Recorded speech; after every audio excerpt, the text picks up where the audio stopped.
Good morning, everyone. Good evening, good afternoon. David loves the show so much he watches it while it's going live. I can't wait. Good morning, everyone. Good evening, good afternoon, wherever you are, and welcome to this week's Weekly Energy Boost. My name is Elisheva, and I am here this lovely Monday morning with two of my favorite people to be here with. Woo-hoo! David is back in the studio. Yes. And we have dragged into the studio with us. No, he comes very willingly. Daniel Naor. Daniel, welcome back. Thank you. It's been a while. It's been a while. We're here this lovely Monday morning to share with you the most practical and powerful tools to help you navigate the coming 7 days. That's what the Weekly Energy Boost is all about. And this week, we are focusing on not only the weekly energy, but also, I think, a very monthly energy-ish issue.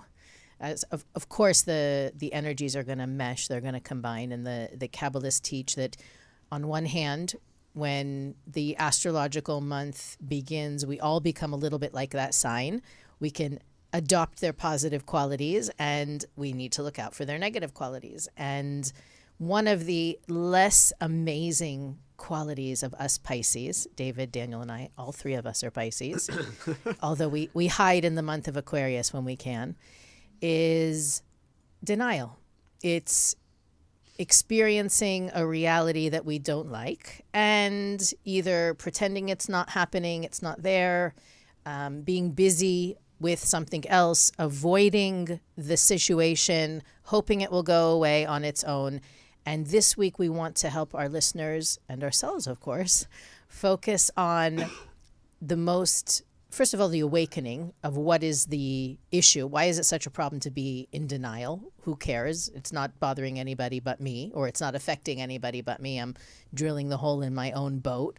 And what are some of the things that we can do to get out of denial, to get out of that avoidance? I think for many people, like, oh, I don't have denial issues. You might not look at it as denial, but no question, all of us have avoidance issues. Those are the people that usually are in denial. Right? I don't have any denial issues. Yes, so we want to make sure that we go into the coming week armed and dangerous. Now, armed and ready for all of the opportunities, because I don't know if maybe that's my issue already. Yesterday and today I've been dealing with different issues that I would definitely like to sweep under the rug and maybe let them work themselves out. But the reason they're in my court is because I'm the one who can be part of the solution. And maybe that's the best place to start, is that, you know, the situations that come to me in my movie, we teach in our classes over and over and over again, because the ego part of us wants us to forget it, is that if it's happening in my movie, it's there to get me to a better place. My life, my tikkun, as we call it, is a perfect plan for my own soul's transformation. And if I'm not facing the music, I'm avoiding that transformation. Can we make this a little less heady? What do we mean by denial? It sounds like a nice concept, but let's bring it down to earth so people can connect to it. What do you mean by that? I believe I said it a few minutes ago, well, but I will repeat it again. You were texting on your phone. No. Let's repeat it for those of you who were texting while I was talking before. I mean more like examples. Give me examples of how people are in denial. Okay, so everybody knows, or we use these. I use these examples all the time with kids. I think parents, it's very easy for us when things are challenging with our kids to go into denial mode. It's not that big of a deal. It's not that bad. It's not a big problem. At least he's not hurting anybody. We go to this sort of, it's not my problem attitude, or it's not that big of a deal. Or, and I think that maybe this is this will speak to you more, David, is that even when we recognize, you know, let's say, for example, somebody calls you out on being selfish, or says, you know, you're arrogant, or you're whatever it is. And you look at it and you say, you know, maybe they're right, but it's not that big of a deal.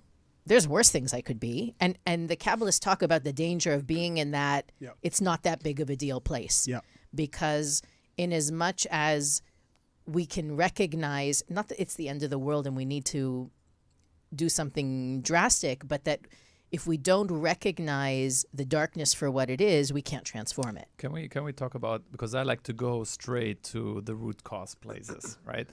So I think one of the important things to notice about denial is an avoidance, right? A certain running away from something. And when we ask, okay, so what are we avoiding and what are we running away from? And it can be small, it can be big examples, but it will be always, if you think about it, it will be always associated with some type of pain. Something that is painful, big or small, but too painful for me to face right now. So it could be something that I need to deal with. Oh, if my child has this and that issue, now I need to go and I need to deal with it. It's too it's too painful, right? Someone is accusing me of something. I'm being selfish or I'm being lazy.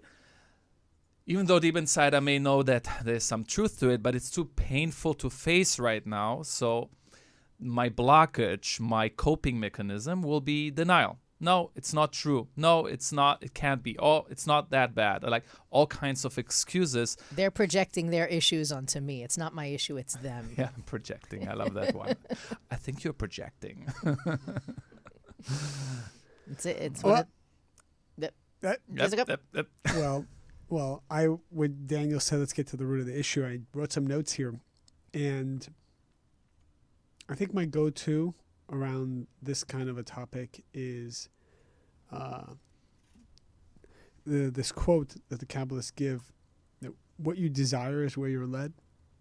So it all goes down to, do people who listen to us even now, including ourselves, do we want to not be in denial? I mean, are we motivated? Are we inspired not to be?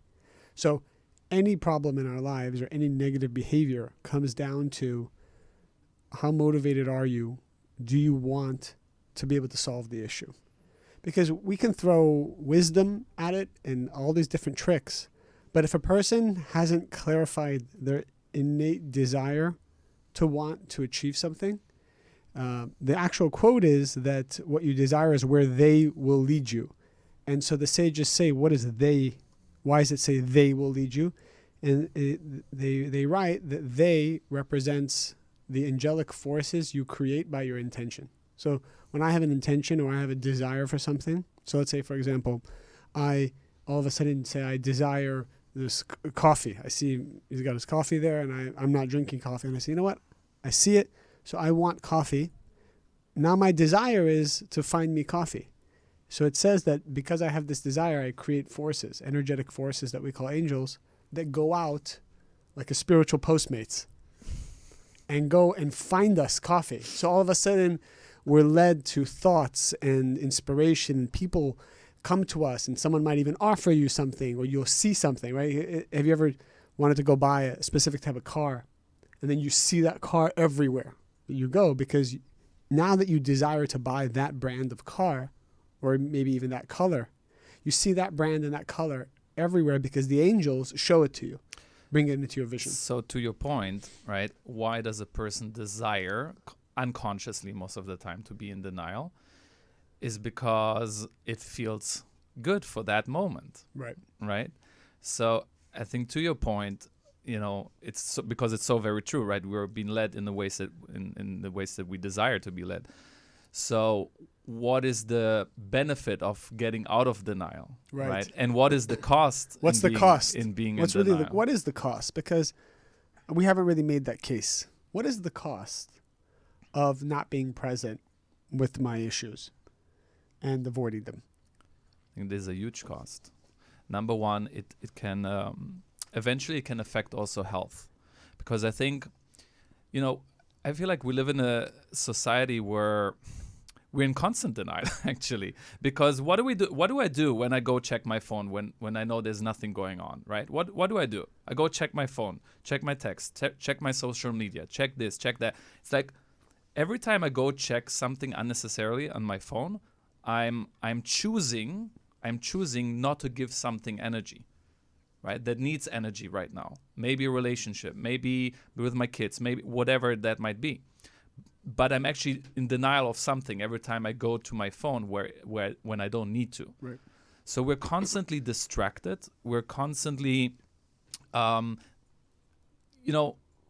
one of the things that I come across a lot with one-on-one work with people is that people are in denial of their own emotions. And I think this is one of the greatest dangers, actually, that we're in denial of our emotional state. A lot of people, when you ask them, you go a little bit deeper and you ask them, how does that make you feel? How do you feel with this? And like, just bad. You know, They don't know how to answer. They don't know. It's just good or bad. But Can you give us an example of, because it sounds like you do sessions daily with people, so you're hearing it daily. What, because I want people to, you know what, I relate to that. Do you have one? Where you told them, how do you feel about a certain situation? And they responded in a vague, emotional way. Yeah, I had a session with someone, and we started off with what's going on. Well, I'm just upset with what's going on in the world, right? I'm just upset. But you could sense the underlying tone of something like a deeper anger. It's something completely different. But like, they didn't relate it to their issue, their anger that was related to their father and like deeper things. And it was all external. I'm upset at the COVID hoax, right? I'm upset at this. I'm upset at the vaccine. I'm upset at it. So digging deeper, you realize like this person was in complete denial about what they're actually upset about. And it became an external effect, upsetness. I mean, in the car, I asked Alicia, how you doing? And in the car on the way here, she's like, she didn't give us an answer. So it was kind of like, Well, we have a question from a listener, which I think can help Elisheva with her in the morning. Yeah. Okay. I usually get a but this had a little more spice to it. Well, it's a Pisces in the month of Pisces. What is the difference between avoidance and trying to stay positive toward a negative situation that you cannot currently change? That's a good one. It's a Daniel question. Say it again. Avoidance and? Avoidance, or what's the difference between avoidance and a positive attitude toward a negative situation that you cannot currently change? So, meaning I'm looking at whatever's going on, I'm going, la, la, la, la, it's going to be fine. Right. It's going to be fine, Daniel. And I have certainty it's going to be fine. Is that denial? It can be. Right? Because it's not always about, just positive thing. That can be like a spiritual labeling, a slogan, right? Like, I'm just thinking positive. Chaka, I can do it, right? Like certainty. But no, sometimes I think we need to actually pause and say, no, it's bad. You know, this is difficult. This is a challenge. It's painful. And I think sometimes denial is a cover-up for allowing ourselves to feel, period. Allowing ourselves to feel. That's what I said, that with distractions and social media, where people are out of touch with their emotions, right? So to pause, to actually allow myself to feel the melancholy, to feel the pain, to feel the frustration. First that. And I think when we pass that hurdle of that, then what am I actually feeling right now? This is what's going on right now. That is my starting point. But when there's cover up, we actually, the messages will start to need to get louder and louder and louder and louder. That's why sometimes denial, if we choose not to feel something, sometimes our body chooses for us. I love that. What do you mean when you say that? 1 second. Our body chooses for us. It sounded like, I love that. Let me tell you about, or like he said, no, because when beautiful. Daniel's talking and I get inspired to add to it. So I'm just giving it. We got to go back to that. Let's finish it. Let's finish it. Go deeper with that. So what does it mean? That if I'm not conscious of what I'm feeling and I'm not choosing to feel, my body chooses for me. It means whatever shows up in our body as sickness, disease, big or small, it's a symptom of something. And sometimes it needs to come out to express itself. So I will become aware of actually what's going on inside. Like the signal needs to become louder, visible, and stronger.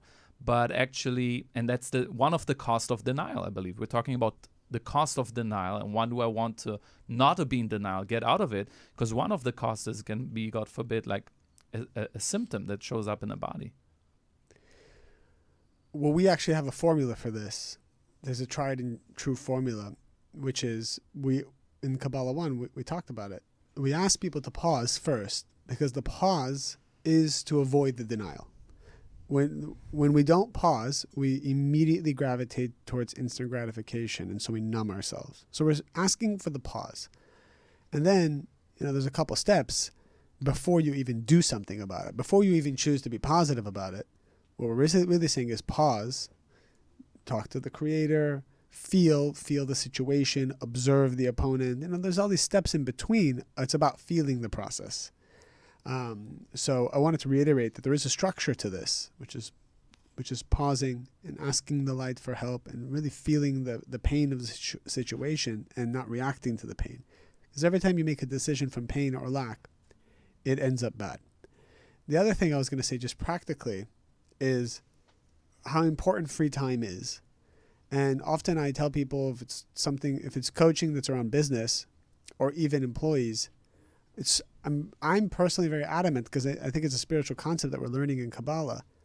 How much of your time you're dedicated to just free time?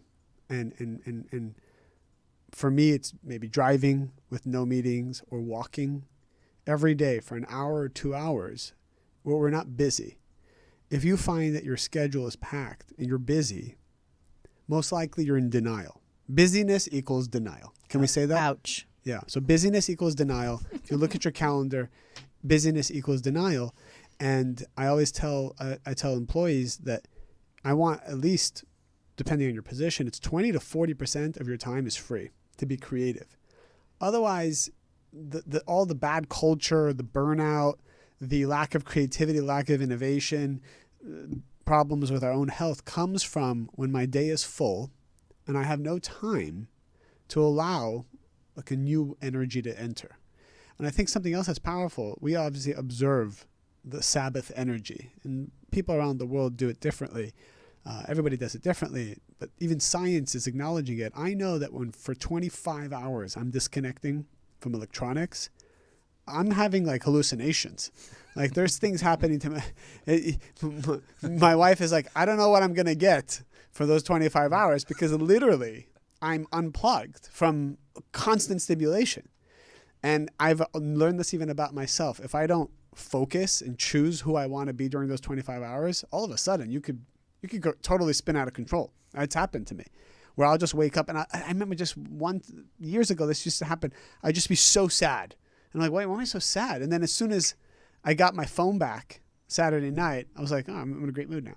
So it was at least to be mature enough to realize, wait a minute, there's something happening here. And you don't really know it until you take it away. So I think free time is important. If you really want to stretch that free time to 25 hours at the very minimum a week, if there's a healthy cleansing that happens.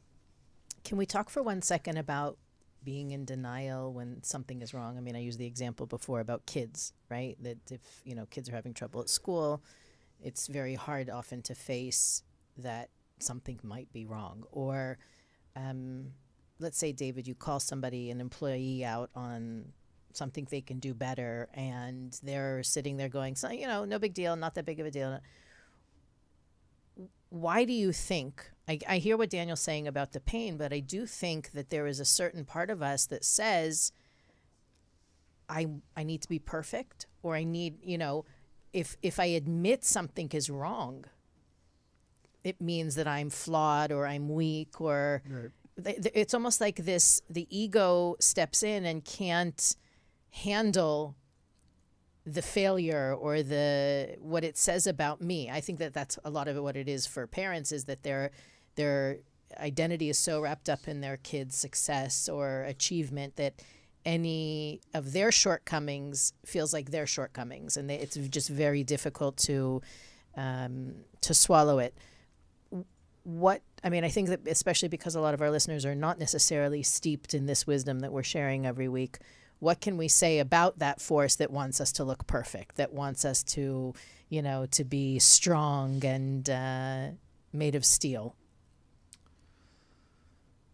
Yeah, that's a good one, right? I mean, we say, it takes a very strong person to admit that they're weak, right? Yeah. But the truth is, I think in the spin that Kabbalah puts on it, if you can't identify the situation, you can't fix it. Yeah, yeah. Goes all the way back, right, to this $1 million dilemma, $1 million question, right? Between, like, in Kabbalah, we learn that the more I see my flaws, the more I see my shortcomings, right? There's this interesting duality. The more spiritual I am, the more connected I am, right? And this is a paradox. It's hard for us to wrap our brains around it. How am I more connected if I admit more, right? And this is actually a tool that I think can help us get out of denial about our own flaws, so to speak, to celebrate that. Meaning when I see something that is not working for me, something that is flawed within me, to say, I'm going to celebrate this, because the fact that I even see it means the Creator trusts me that I can change that. Because why am I seeing it to begin with, right? All of our issues are there since the time we're born, right? But the awareness is lacking, right? Sometimes I'm aware of it, sometimes I'm not. So the fact that I'm aware of it now doesn't mean that it didn't exist before. It was there all the time, right? So the fact that I'm becoming aware of it now means that I'm spiritually elevating, and the Creator is giving me the tools and the capacity to deal with it now. So I wanna celebrate this moment, right? And the second mistake I think that we all make is that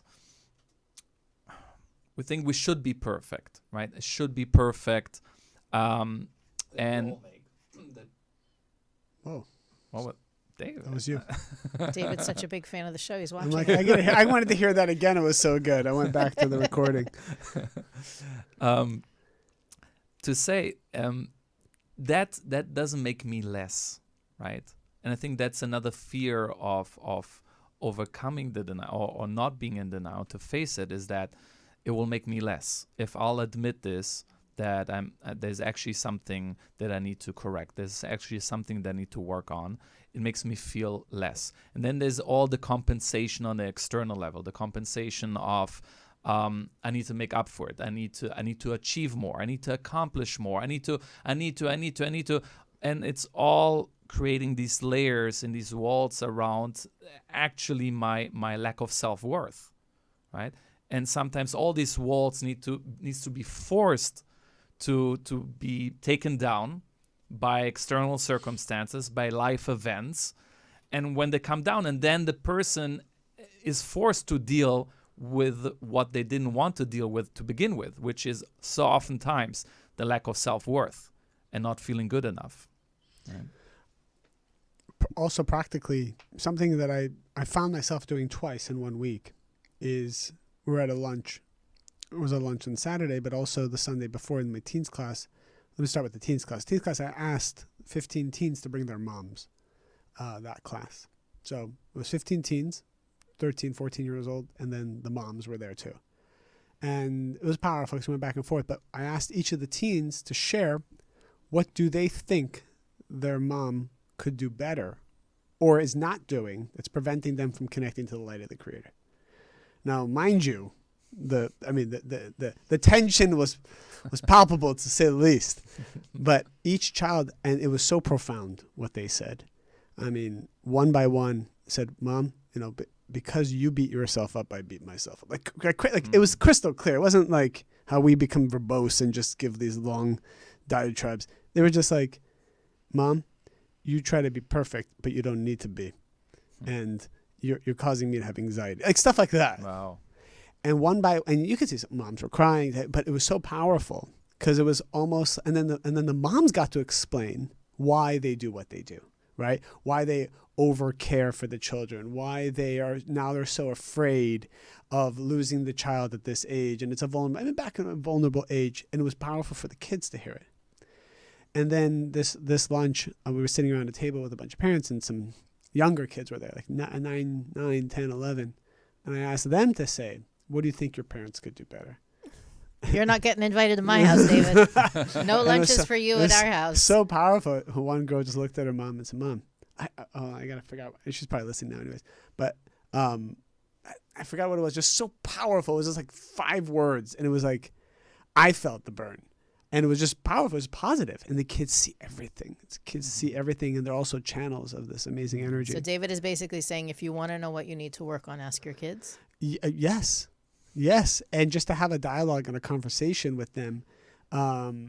Remember, kind of like I told you when I talked. My son's smaller, so he's not going to have a great conversation with me. But when I asked him what he wants to be when he grows up, because he was playing with those figurines, and he was an astronaut, and my intention was, I want my child to be very successful. And I said, "What do you want to be when you grow up?" And he's like, I just want to be Ethan. Like, why are you asking me? Why are you asking me what I want to be? I want to be me. And it was just like, okay, I get it. But that was more like God talking through him. Like, I don't think he was really conscious of what he was saying, right? But I think it is powerful. And you have kids older than me, so I'm kind of speaking more theoretically and from outside examples. I don't like to double down on things I haven't personally gone through. But you've had these conversations with your children? So I think we've spoken about it before. One of the things that we've talked about is a great tool for engaging your kids in spiritual conversations is to bring them into your process. So for example, I've shared infinite times that Right. I need to be, I don't need to be, I get to be. The thing I like to work on the most, which is tongue in cheek, I love working on patience, being more patient. So I think you do a good job. I see you. You're very patient. well, you see me. Have you ever seen me after 8:30 p.m.? I see you early, 8 a.m. Okay, so I've already been up like 6 hours.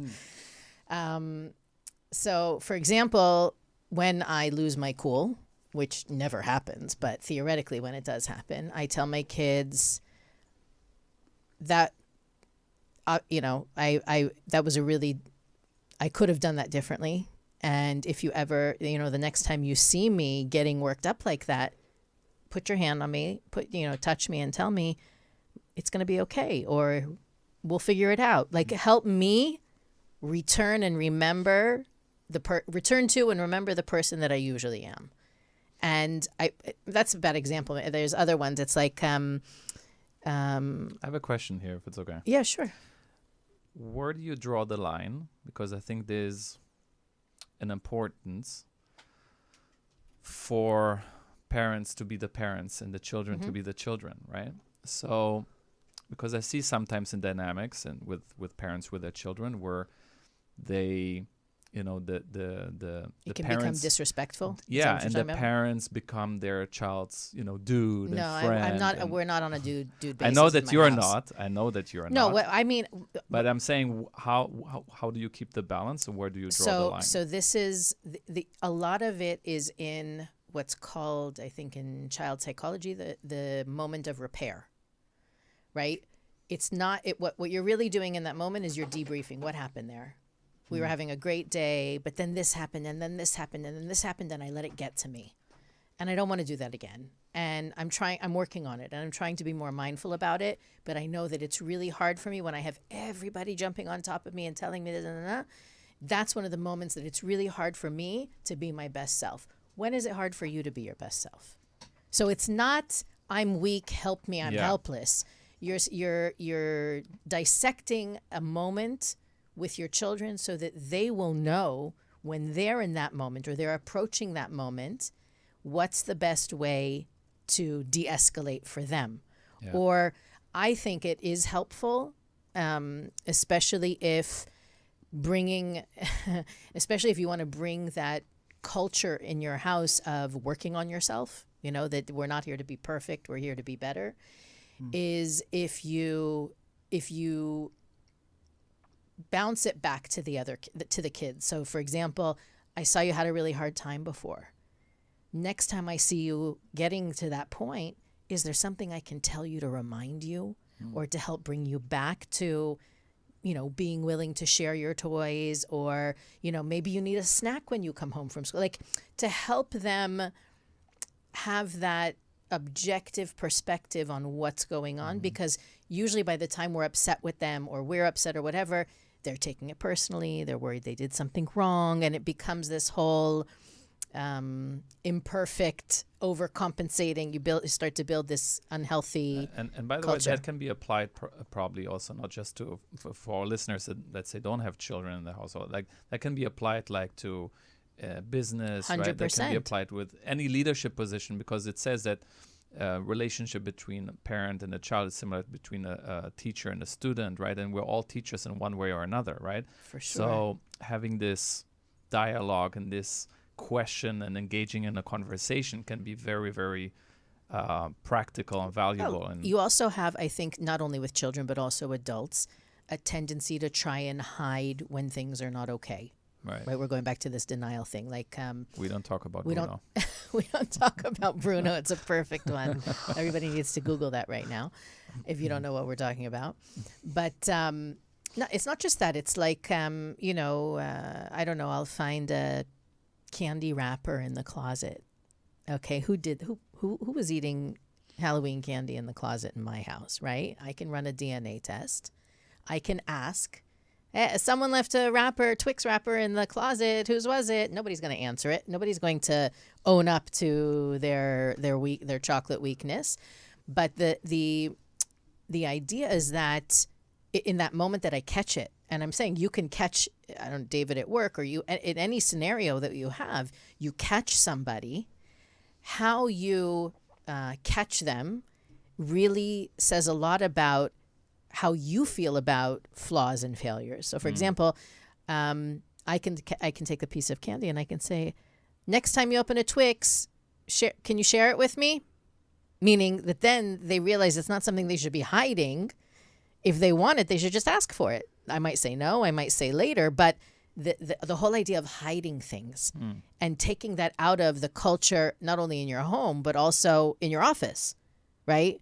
If you have somebody that works for you that's like escaping, leaving, quitting early, you know what I mean? Like, wouldn't you rather they say to you, David, I'm having a rough time right now, I need a break? Right. Or do you want them sneaking their breaks and hiding and calling their friends and venting during work and shopping while they should be working? And right, the whole idea is that to create this culture of openness.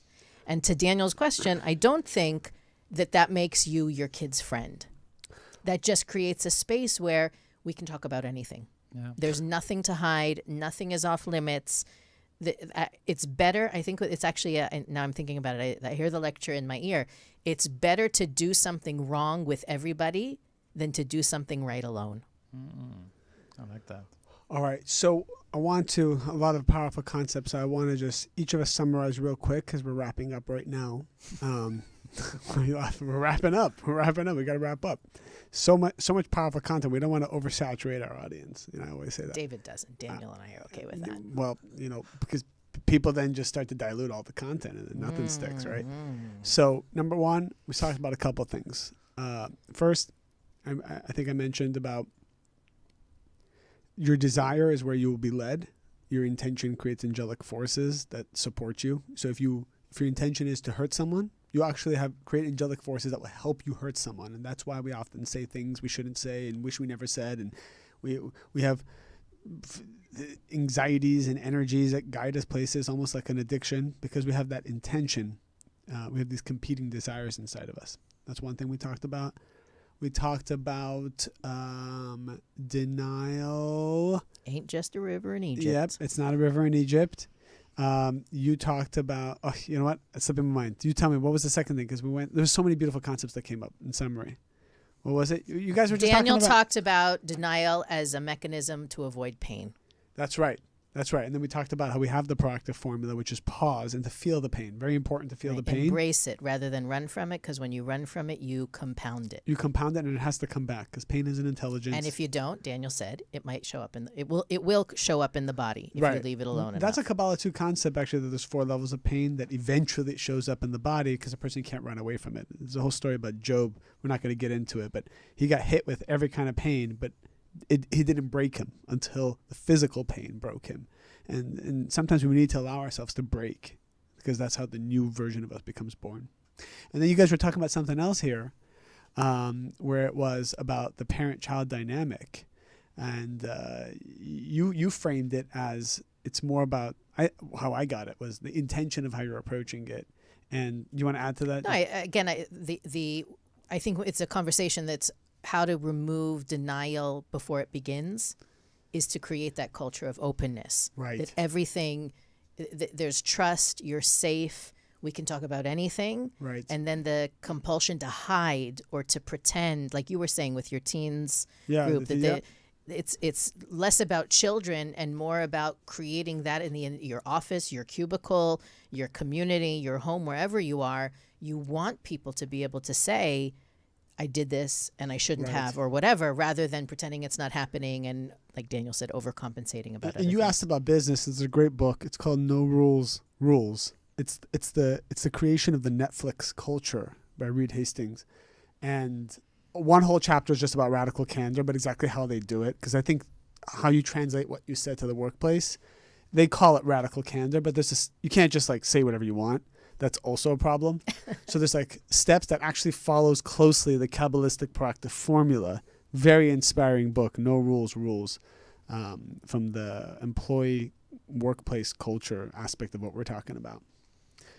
Any final words, Daniel? Well, I would like to add actually one last component. There's a lot to talk about this, but just throwing it out there as a so much to unpack. I mean, people need to come to your classes if they want to hear more. No, because it came to our mind. Actually, funny when we don't talk about Bruno. All the family dynamics. When denial comes to family dynamics and the implementations it has on our lives, just throwing it out there. It's a deeper concept, but think about this. Sometimes, and it is proven that it's seen many times. Sometimes there's a denial in the family history, something that family secrets, right? Family secrets. And so many times when there's something in a family that people are ashamed of, or a certain secret, or someone married with someone that wasn't approved, or someone died early, or someone like a certain shame in the family. And that can be like 2 or 3 generations ago. When that family secret, when everyone is in denial about it, nobody talks about it. The interesting thing is, and the danger of it is, that it will show up as a symptom in later generations.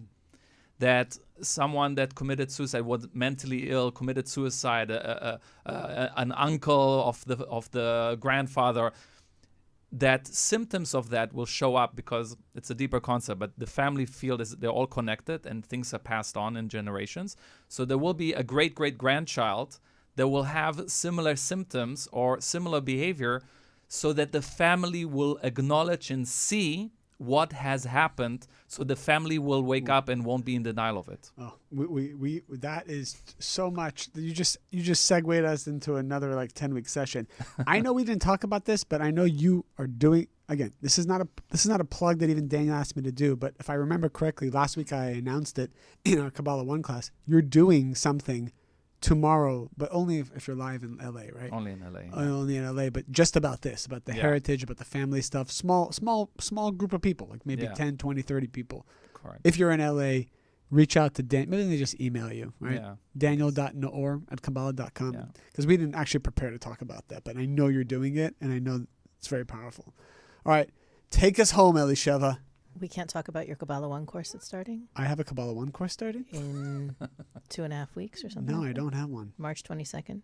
Nope. Not you? Just started a live one, and we'll do another live one. I'm taking a hiatus from the Zoom ones. Well, we'll edit this line out then, won't we?